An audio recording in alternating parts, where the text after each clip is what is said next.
Thank you so much for speaking to me. Of This has course. been a very enlightening podcast and, Wow. and very enlightening. So I have to say, was the goal initially to break that stigma of how people view psychedelics?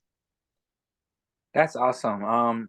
The initial goal was to teach people how to use and work in this way, intentional, to give them a source of information that was single that they can start to explore.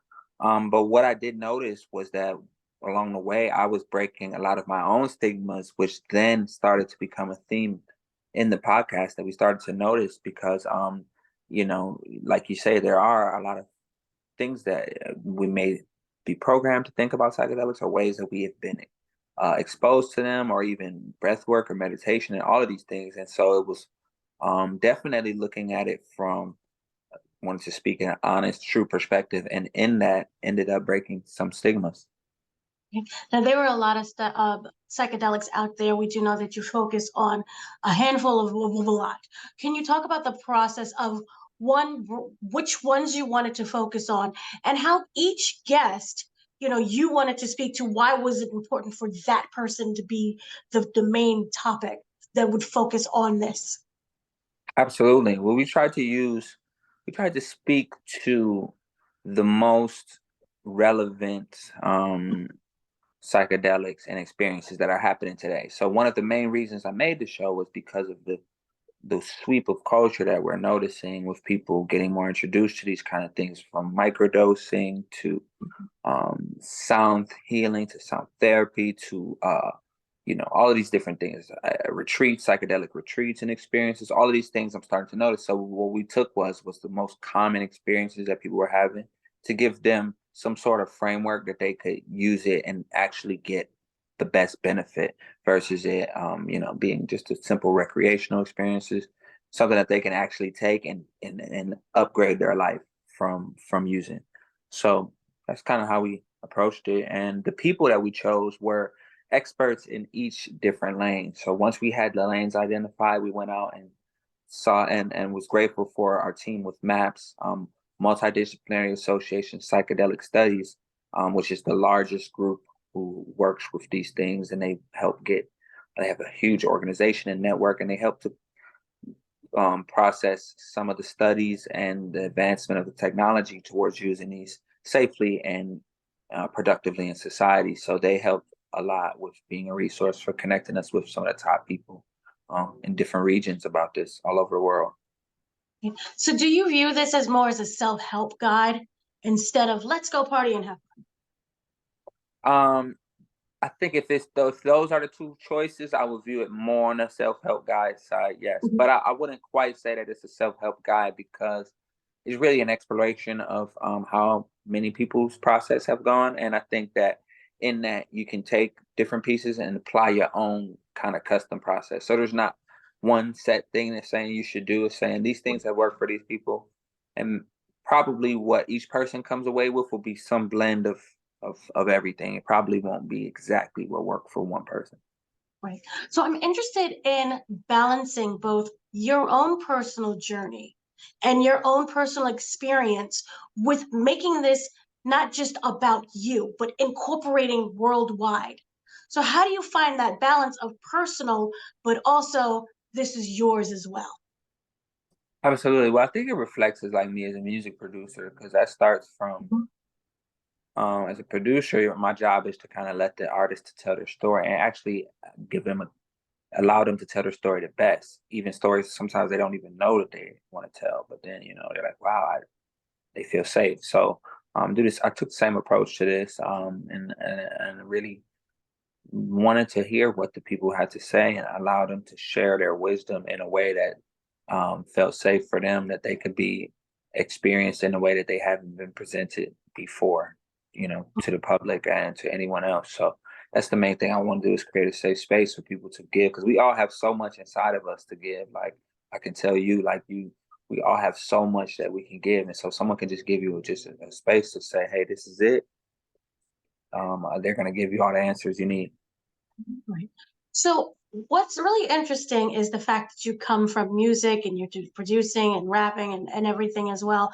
I wanted to know, did you find that that journey is what led you into this? Does one feed Yes, the other? the music journey, absolutely. And also I had a journey of being a cancer survivor. So going through Mhm. a health journey, got a lot of people started introducing me to all of these different alternative forms of healing and wellness. And the things that stuck with me and resonated with me were related to sound because I was already, producing and working with music. Right.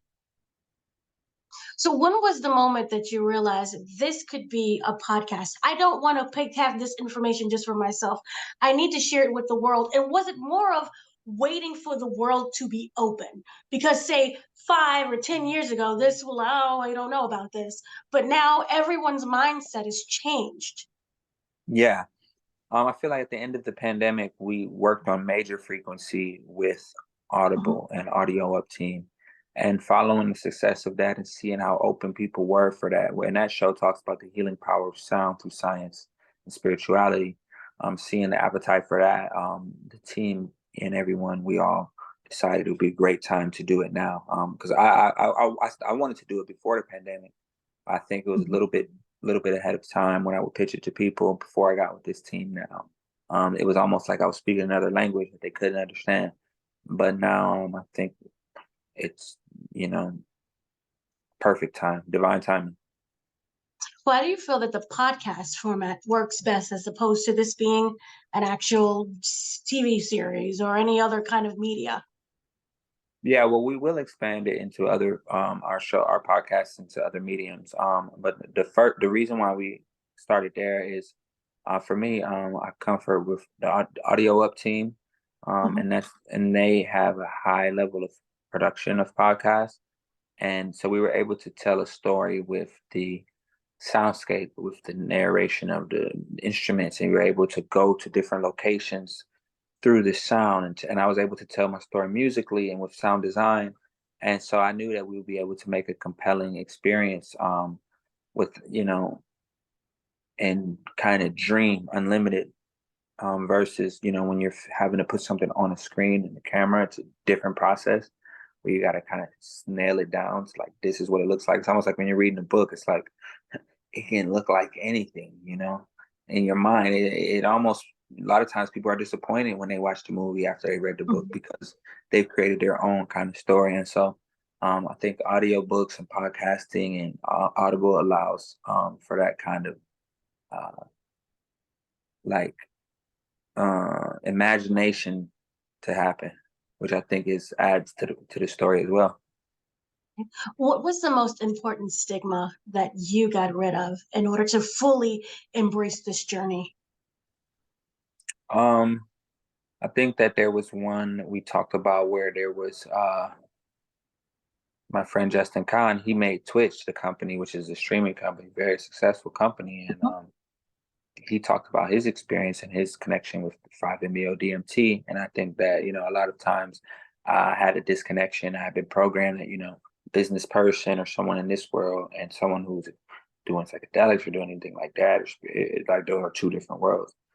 So I was really like, to meet someone who was a living experience of someone who's doing both, doing very good with his business and having something that's working well, and then also having this exploration of his consciousness through the psychedelics and through his spiritual practice was a very, very cool thing for me to break kind of a stigma or any idea that I had that maybe, you can't be a businessman or you can't be successful if you're doing that. Right. How has this also helped you as a musician and a rapper and producing?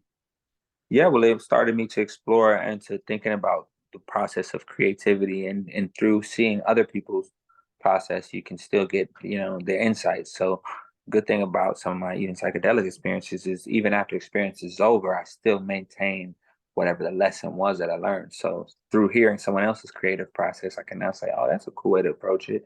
And like Belly, the artist in the show, we talked with him about, and he was talking about when he's writing about how sometimes the psychedelics help him get into a different way of thought.